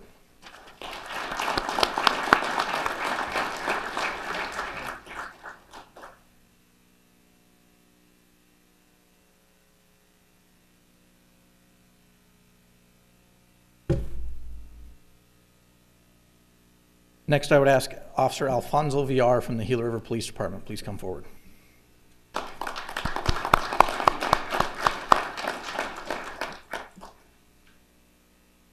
Okay. he couldn't make it, so Lieutenant Jordan will receive on his behalf. On December 28, 2016, at approximately 14:28 hours, police dispatch reported a traffic collision at the intersection of State Route 347 and Riggs Road. Multiple vehicles were involved in the collision on the southbound lanes. All lanes of travel were blocked with vehicles and debris. Several officers arrived on scene and were attending to citizens who were injured in the incident. Officer VR rushed to a female citizen in a white van with severe damage to the right side. Officer VR noticed the woman's arm was nearly amputated and was bleeding profusely. The arm was pinned in between the door frame. Several citizens witnessed Officer VR pull the door back to release the woman's arm, and he applied a tourniquet to stop the bleeding. Officer VR's quick thinking was to immediately stop the bleeding. Officer VR provided crucial time for paramedics to arrive on scene and treat the citizen's injuries. He never hesitated and appeared his training and number of years as a police officer kicked in. Officer VR was instrumental in saving the citizen's life. It is with great pleasure that we award Officer VR with the Life Saving Award.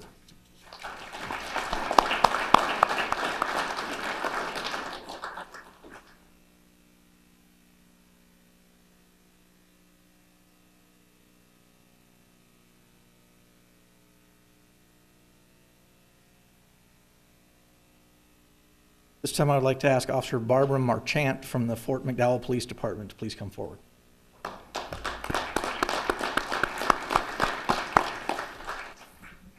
And Chief Bradley, this one was actually sent in by your son, so I just wanted you to know. Oh, I heard this story. This is a really good one. On May 3rd, 2017, at 5:30 p.m., Officer Marchant was on duty in the Fort McDowell Yavapai Nation. A male subject entered the Fort McDowell Public Safety Building and located Officer Marchant in the lobby. He told her that there was another male subject in his vehicle that was not breathing.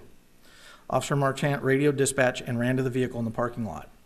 There she observed a male subject in the back seat of the vehicle showing signs of an opioid overdose that included labored breathing, sweat-soaked clothing. Having received training a month prior, Officer Marchant was quick to recognize the signs and administered a dose of Narcan nasal spray into the male subject's nose. The male subject became conscious within 30 seconds and was able to answer all medical questions when the Fort McDowell Fire Department arrived on scene. The male subject was subsequently transported for medical treatment in Scottsdale. Because of her actions, the male subject avoided further medical complications that may have resulted in his death. It's with great honor that we award Officer Marchant with the Life Saving Award.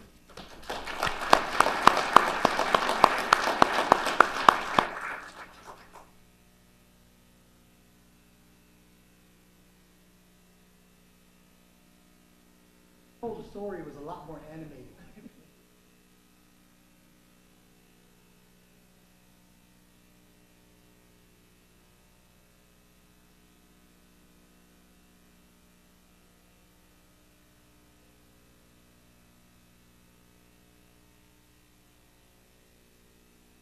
Congratulate her for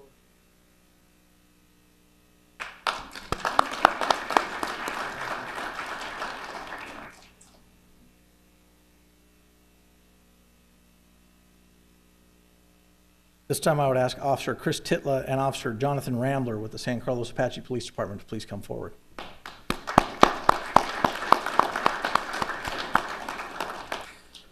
On July 21st, 2017, around 4:10 p.m., the San Carlos Police Dispatch received a phone call regarding a child caught in a wash where a flash flood was present. Officers Chris Titla and Jonathan Rambler arrived and saw a small boy holding onto a bush while trying to maintain his balance in waist-deep, raging floodwaters. The officers developed a plan with Officer Rambler entering the floodwaters with a rope tied around his waist with assistance from Officer Titla. Officers noticed the floodwaters rising and becoming stronger as they saw the boy starting to float away. Officer Rambler was able to secure the boy, and with aid from Officer Titla, both Officer Rambler and the 9-year-old child were pulled out of the flood. Because of the swift action taken by Officer Titla and Officer Rambler, the 9-year-old boy was rescued and physically unharmed. It is with great pleasure that we award Officers Titla and Rambler with the Life Saving Award.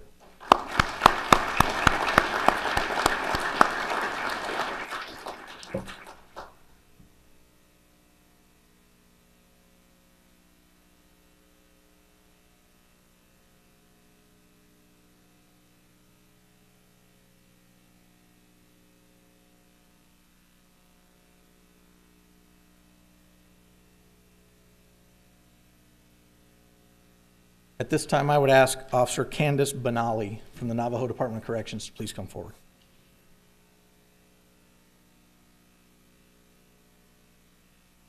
Director Delmar, can you come and receive for her if he's still here? Corrections Officer Benali, while off duty and on her way home, noticed a male subject in the fetal position just off the outer lane of Highway 491 near milepost 25 in Tohatchi, New Mexico. She turned around to check on the male subject, and as she was obtaining his information, he began to have a seizure and had just had a seizure as she noticed him and turned around. The male subject went unconscious, and after checking his vital signs, she noticed that he had no pulse and started CPR. The male subject became unresponsive and Officer Benali placed the male subject in the recovery position until EMS arrived on scene. Normally, corrections officers do not respond as first responders, but Corrections Officer Benali took the initiative to check on the individual and saved his life. It should be noticed that this was after she had completed her shift and was on her way home 60 miles away. It is with great pleasure that we award Officer Benali with the Life Saving Award.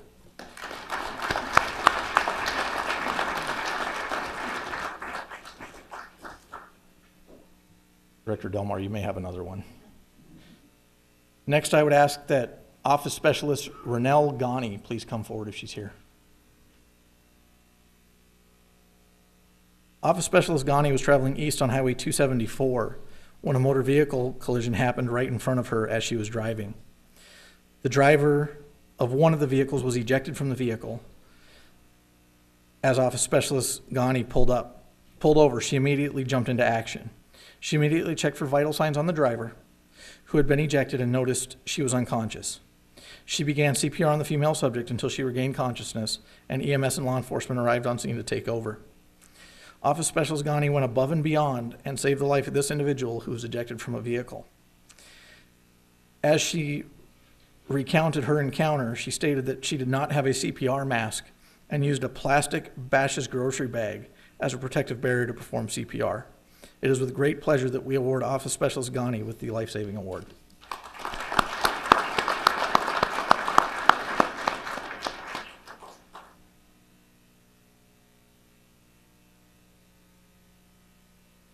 Our next category is the community service category. And at this time, I would ask that Investigator Kendall Harper from the Colorado River Indian Tribes Police Department please come forward.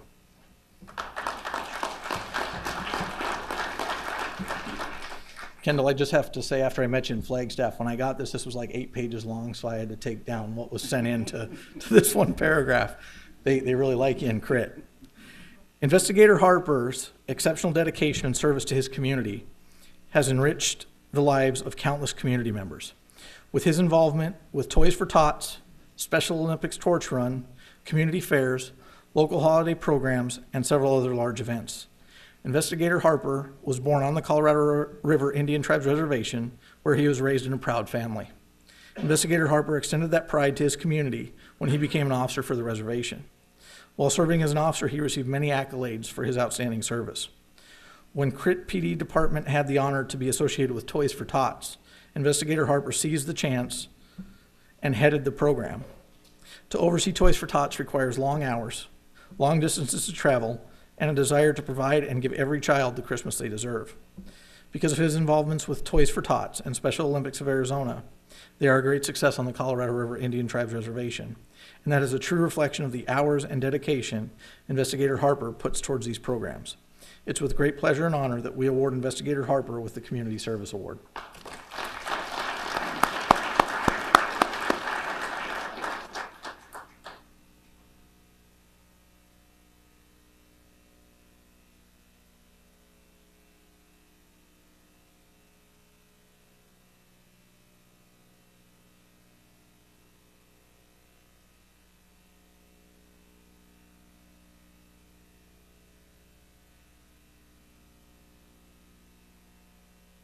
At this time, I would like to ask Animal Control Technician Travalia Chavez from the Salt River Police Department to please come forward.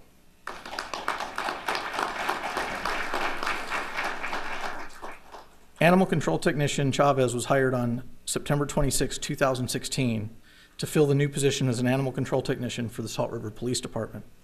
After a short training schedule with the Salt River PD Rangers, it was immediately recognized that she had a high set of skill with working with both large and small animals. Animal control technician Chavez was very comfortable around animals, and it showed with her knowledge, especially when encountering domestic and wild horses. Animal control technician Chavez has attended all district meetings, senior breakfasts, and many community events, and has been recognized within the community by various entities. Animal control technician Chavez has done exceptionally well learning her duties and needs little or no supervision. On November 1st, 2016, animal control technician Chavez was patrolling for stray dogs in the area of the community center when she heard several gunshots coming from south of the area. Animal control technician Chavez remained vigilant and spotted the suspect who had fired the firearm outside her residence while involved in a domestic dispute. She was able to broadcast the location, suspect description, and parties' movements, which resulted in the rapid and safe arrest of the suspect and recovery of the firearm. Also, on December 7th, 2016, animal control technician Chavez responded to the small canal at Alma School in reference to a horse stuck in the mud. Animal control technician Chavez spent 2 hours along with Sergeant Gwaltney working on getting the horse out of the muddy canal without causing any injury to the animal. Her action showed her true care for the animals in the community. It's with great pleasure that we award animal control technician Chavez with the Community Service Award.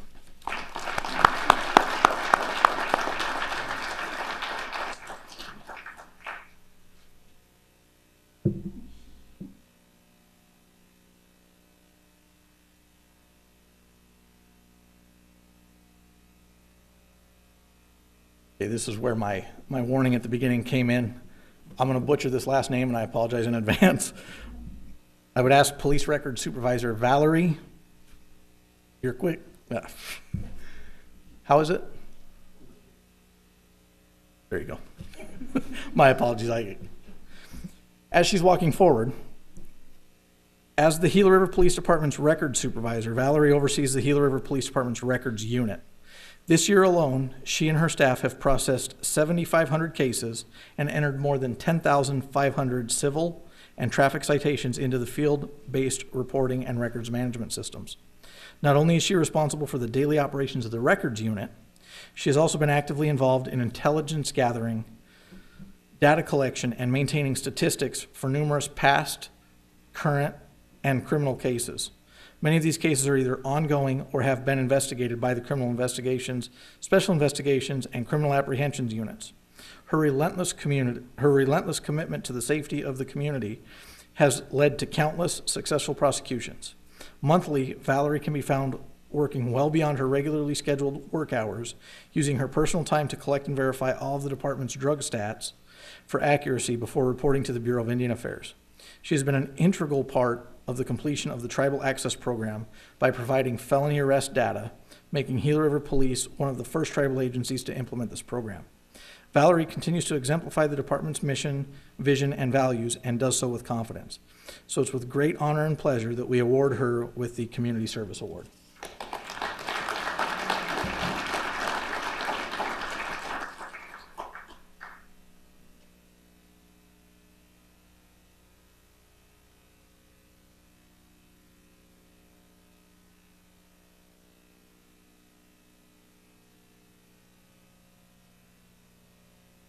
At this time, I would ask that Law Enforcement Assistant Wanda Kwasula please come forward. Law Enforcement Assistant Kwasula is a former police officer with 14 years of service before continuing to work for the Wallapai tribes as a social worker and eventually the law enforcement assistant for the Wallapai Nation Police Department in 2002 when the law enforcement program became a 638 department. HNPD has only 2 civilian support staff members. The rest of the employees are commissioned officers.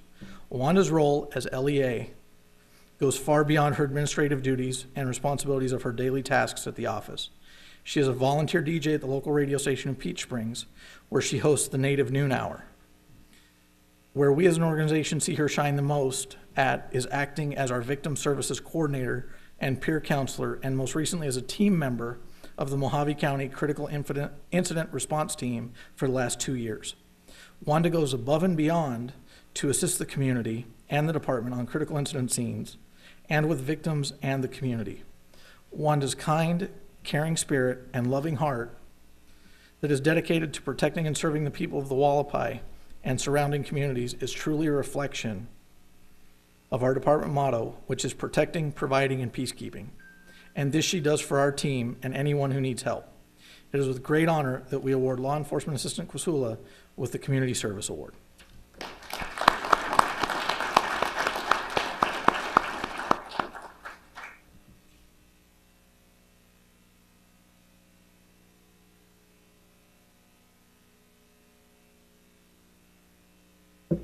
Good job, Wanda. The next category of award that we have is the Best Practices Award. The first recipient of that is the Special Investigations and Street Crimes Unit of the Salt River Police Department. So any of those members who are in attendance can come forward. All working a case, Commander. Okay. So they're all working a case, so Commander Sutphin will receive on their behalf.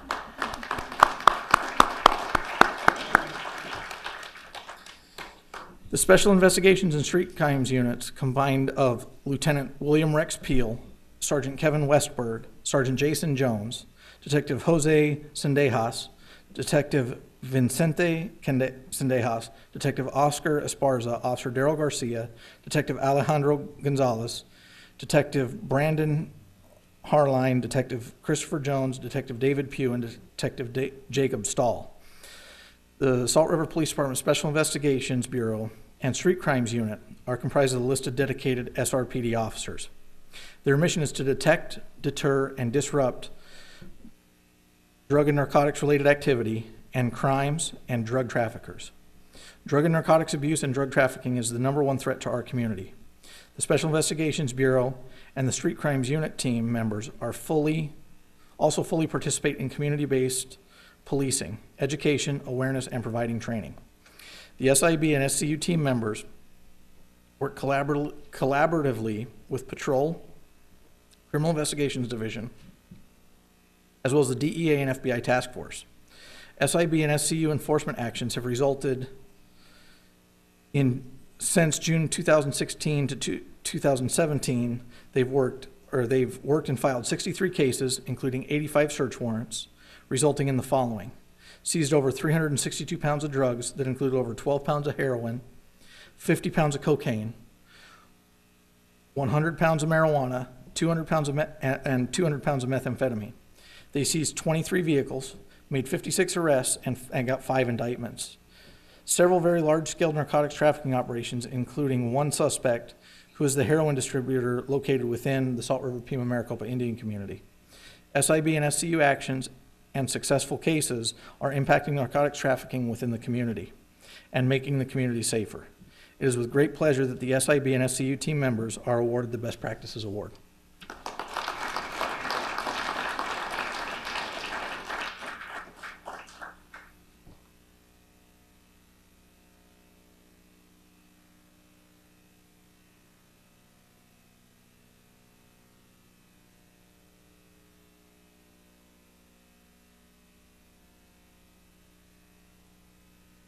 At this time, I would ask the Gang Suppression Unit of the Salt River Police Department to please come forward.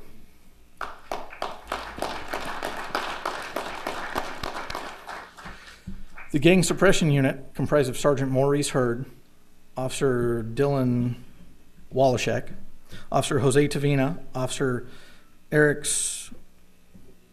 Medinacu, Detective Senia Keela, Officer Derek Benally, Officer Christopher Soltero, Officer Kenneth Kelly, and Officer Jose Quintero. The SRPD Gang Suppression Unit is comprised of listed dedicated SRPD police officers from several current patrol squads. In other words, this is not their primary assignment or responsibility. They requested this additional assignment and responsibility. Their mission is to detect, deter, and disrupt gang-related activity and crimes. The Gang Suppression Unit also fully participate in community-based policing, education, awareness, and providing training.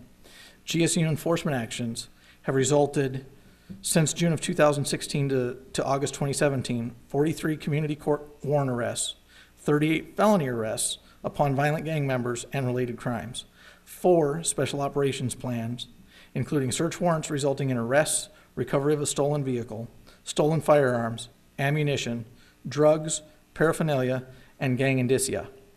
These officers' actions and successful cases are impacting gangs, gang crimes, firearms crimes, and violence within the community, and have made the community safer.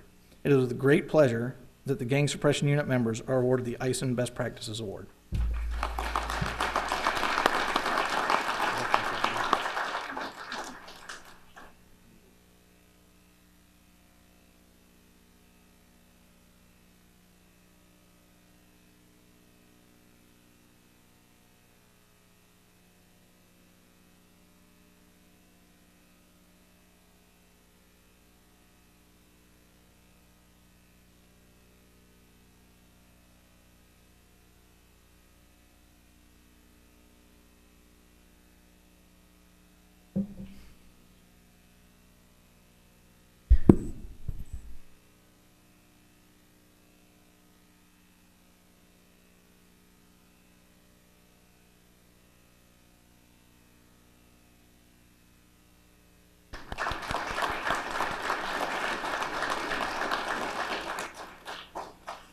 Next, I would ask Sergeant Jeremiah Rangel of the Salt River Police Department to please come forward.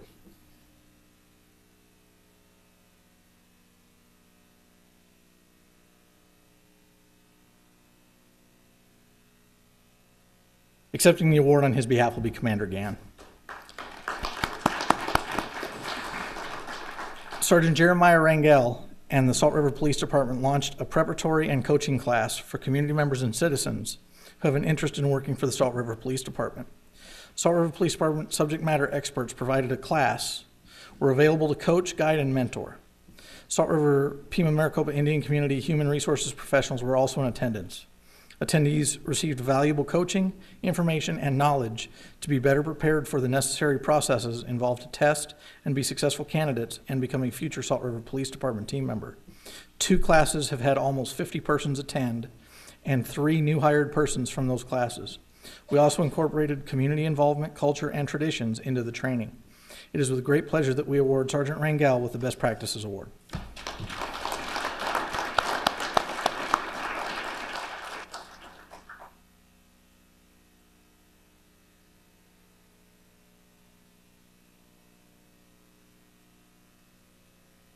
The next category that we have is the Prosecutor Exceptional Service Award. So at this time, I would ask Assistant United States Attorney Anthony Church to please come forward.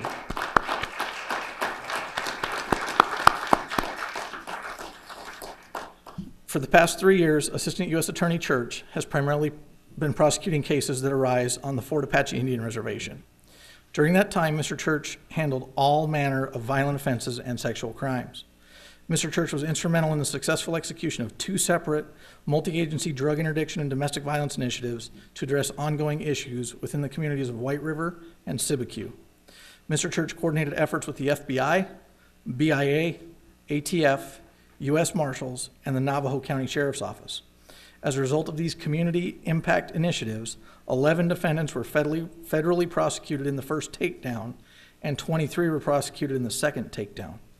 In addition to his exceptional efforts prosecuting a large number of cases, Mr. Church is an active participant in multidisciplinary team meetings where tribal and federal law enforcement officers, hospital workers, and victim advocates gather regularly to discuss cases involving child sexual abuse. Mr. Church works tirelessly to obtain justice for victims of violent crime. Further, despite his demanding Indian country caseload, he is always willing to assist his fellow prosecutors. In June 2017, he conducted a Hobbs Act trial that resulted in the defendant receiving a sentence of 260 years in prison. It is with great pleasure that we award Assistant U.S. Attorney Church with the Prosecutor Exceptional Service Award.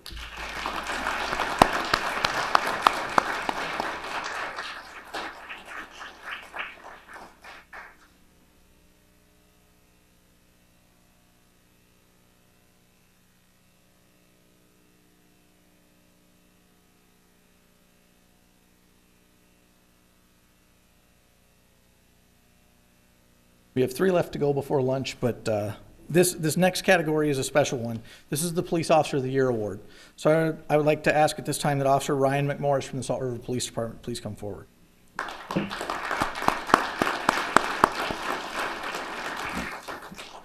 Officer McMorris has quickly and efficiently completed several fatal crash investigations, has achieved successful prosecution for a violent, careless driver who tragically took the life of an innocent person while under the influence. The suspect received a 20-year sentence in the federal system. On this and other fatalities or near fatalities, Officer McMorris has been dedicated to the victims' families, the prosecution teams, and everyone else involved. He demonstrates and models professionalism, hard work, enthusiasm, and gets results with the investigations. Officer McMorris handles many extra duties for the police department and the traffic bureau in particular.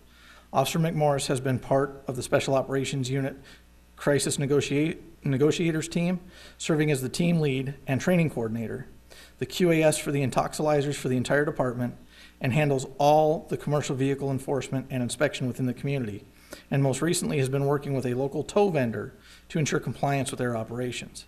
Officer McMorris has responded to all call-outs, whether traffic-related, a negotiator, or the MRAP driver, and he usually is the first one to answer his phone and the first one to arrive. He is in charge of many other tasks and responsibilities, of which there are too many to list. Officer McMorris is dependable, reliable, and consistently goes above and beyond his regular job duties to ensure SRPD is a safe, productive, and positive workplace. It is with great honor that we award Officer Ryan McMorris with the Police Officer of the Year Award.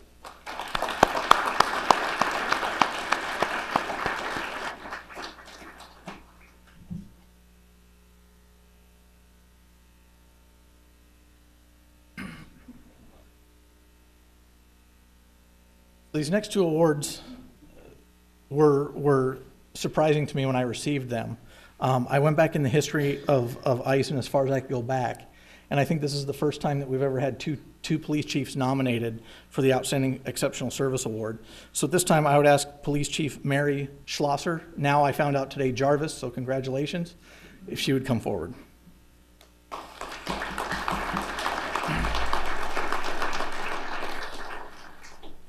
Chief Schlosser works for the Tonto Apache Police Department and was hired in the latter part of 2013. And it was immediately obvious the small department was struggling. This was mainly due to previous staff, and some of the major problems were lack of a good working environment. The tribal members were leery of the police and seemed to have no confidence in the department's abilities. Chief Schlosser quickly got to work to implement a plan to quickly resolve these issues, and we now have a good working relationship with outside agencies and the community, and is attributed to Chief Schlosser's implementation of this plan. Chief Schlosser has implemented many programs, from child restraint programs to Super Puppy, as well as Eddie Eagle, not to mention much needed training to the agency. She is dedicated to resolving everyday issues and is truly committed to this agency, and daily goes above and beyond the scope of her duties. Chief Schlosser has worked on her own time on departmental related items and has created the luxury of a hardworking and well-respected police department. It's with great honor and pleasure that we award Chief of Police Mary Schlosser of the Tonto Apache Police Department with the Outstanding Exceptional Service Award.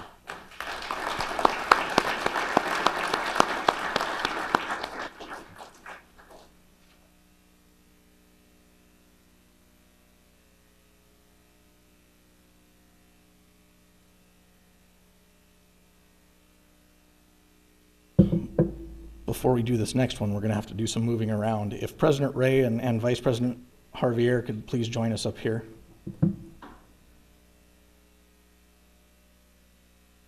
This next award for Outstanding Exceptional Service goes to Chief of Police Carl Arbach. And you have no idea how hard it was to keep this a secret from you, because every day I was either emailed or texted, does Chief know? Does Chief know? So we kept this a secret, so it was good.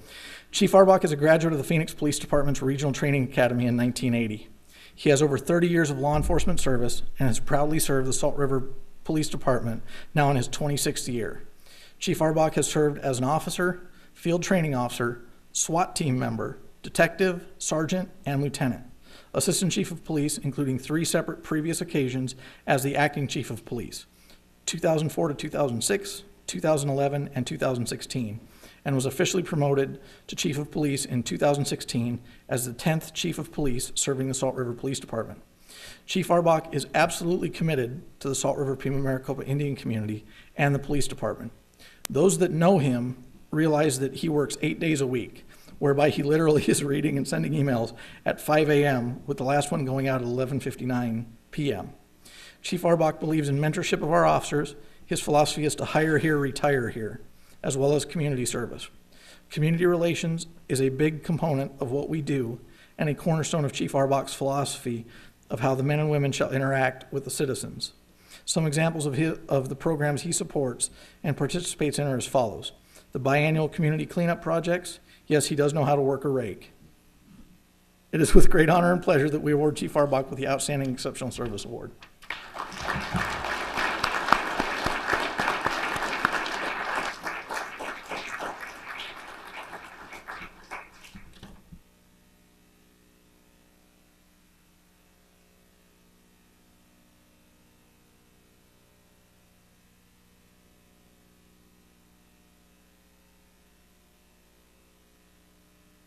Can we get one more round of applause for all the award recipients?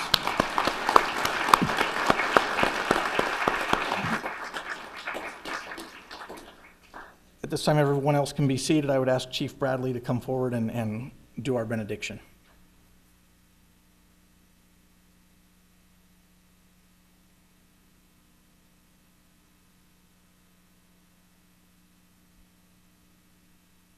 Pretty cool, huh? As we've gone further and further along in the years that the years have gone by, I've served as ICIN's president. This is my second term. I've worked with Carl on his second term now. Before that, Jesse willed and bequeathed it on to me when he went back to Navajo. So that's how I became ICIN president. But as these ceremonies have gone by and we recognize more and more of our team members and their contributions to the everyday job that they do, this is why we gather everybody together every year. With the help of ITCA, Maria and ITCA, and Carl and ICIN, we're able to do these things like what we did, what we're accomplishing today. I ask you all to once again give a round of applause to everyone who received an award today.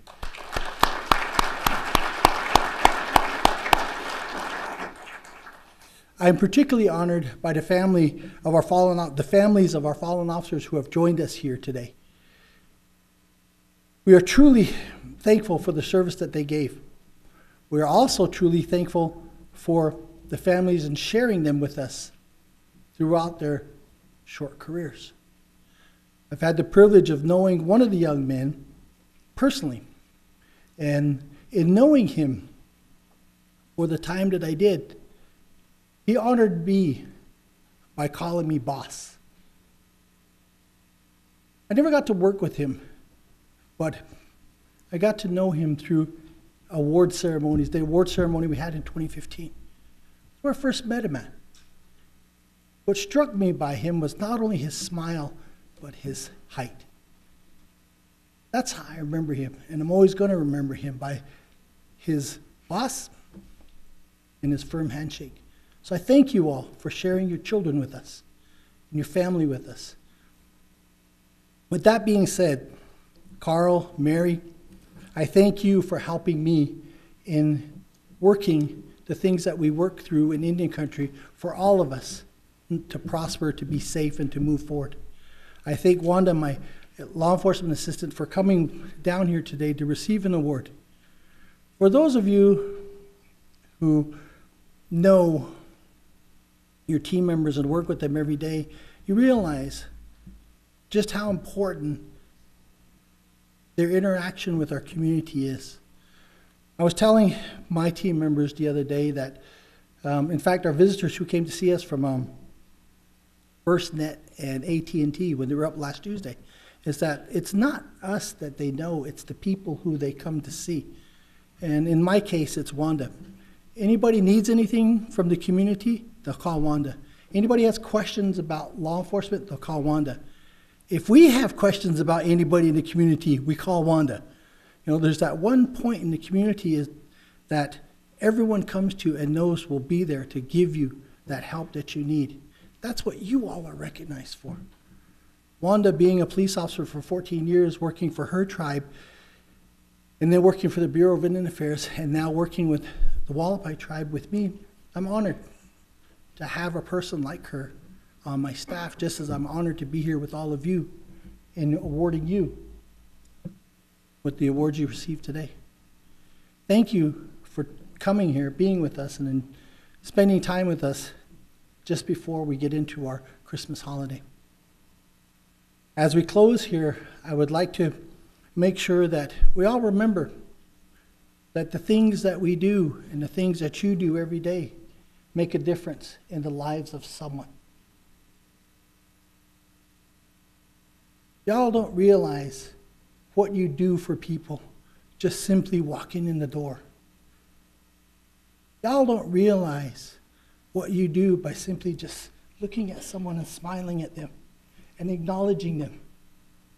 Y'all don't realize why the children want to touch you, climb all over you, and feel you.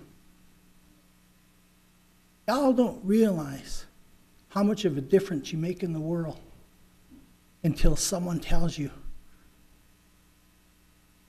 shares with you the story that involves you.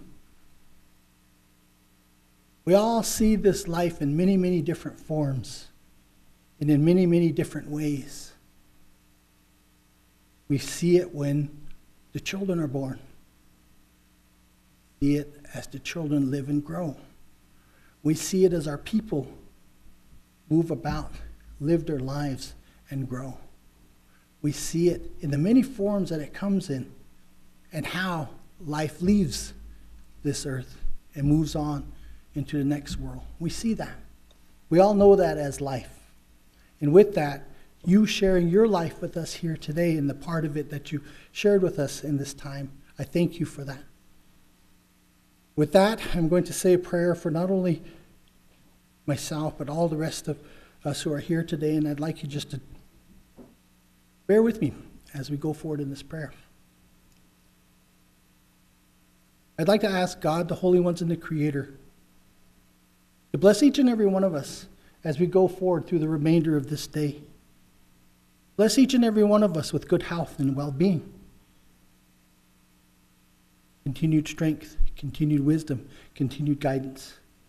Bless each and every one of us as we return home safe, as we return home, and let it be safe to those we love, the home that we have, and the place we call home. Bless our children as they grow and as they live. Bless our relatives in that same way. Bless each and every one of us with continued good health and well-being, safety, security, substance, sobriety, and serenity. Bless each and every one of us in that a good way. Protect us from those who want to do us harm, see to our demise, or cause havoc in our lives. Bless each and every one of us as we go forward into the remainder of this day, so that we too can enjoy it.